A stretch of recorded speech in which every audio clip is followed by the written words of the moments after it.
Здравствуйте, смотрите в сегодняшнем выпуске. Лидер Таджикистана пригласил Гурбангулы Бердымухамедова на встречу глав государств Центральной Азии. В Москве пройдет концерт, посвященный фестивалю «Звуки Дутара». Туркменистану выразили признательность за гуманитарную помощь и другие новости.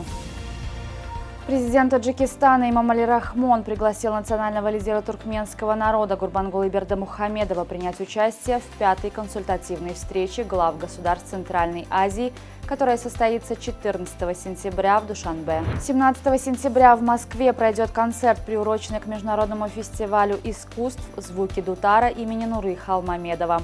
В концерте примут участие члены жюри и лауреаты фестиваля разных лет.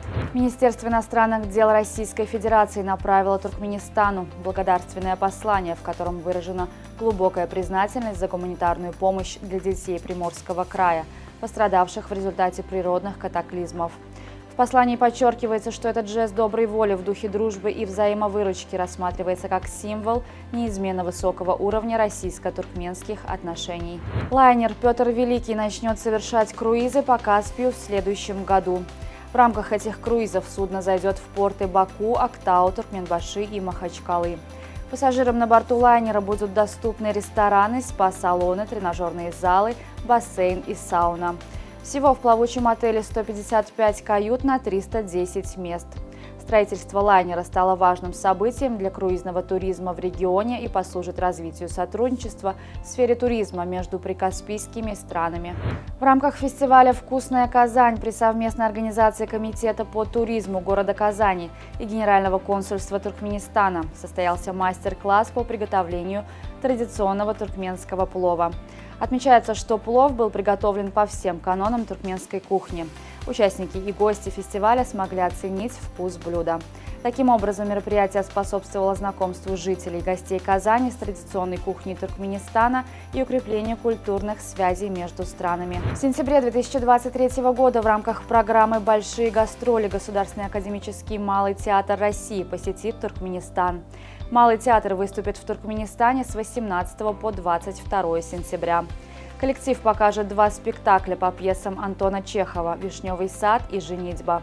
Эти постановки будут показаны на сцене главного академического драматического театра Туркменистана имени Сапар Мурата Туркменбаши.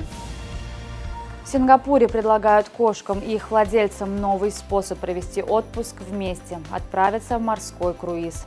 На борту 47-метрового судна питомцы смогут вдоволь поиграть, пообщаться со своими сородичами и полюбоваться морскими видами. К слову, в Сингапуре уже 2 года пользуются популярностью круизы для собак.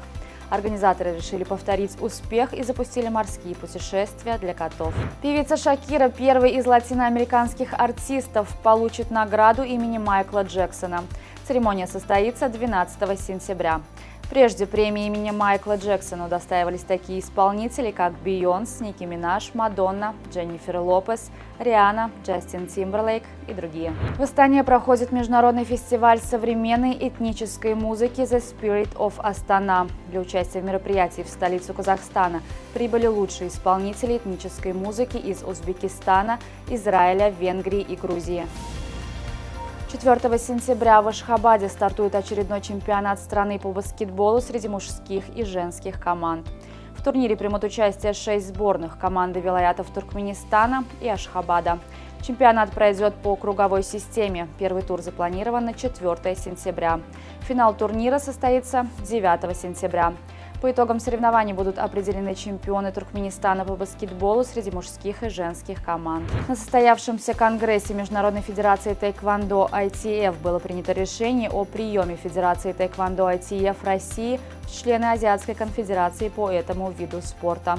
Уже в 2024 году российская команда, согласно планам, примет участие в чемпионате Азии в Индии и международных боевых искусствах в Узбекистане. Бельгийский форвард Ромелу Лукаку вновь отправляется в аренду, на этот раз в стан итальянской Ромы. Римляне арендуют Лукаку у Челси на 1 сезон, заплатив лондонскому клубу 5,8 миллиона евро. Отметим, что в команде Жозе Мауриньо Лукаку сможет проявить себя в нападении в паре с новичком команды Сердаром Азмуном. На сегодня это все. Желаю вам хорошего завершения дня. Увидимся завтра. И не забывайте, что Туркменпортал ваш самый надежный источник новостей.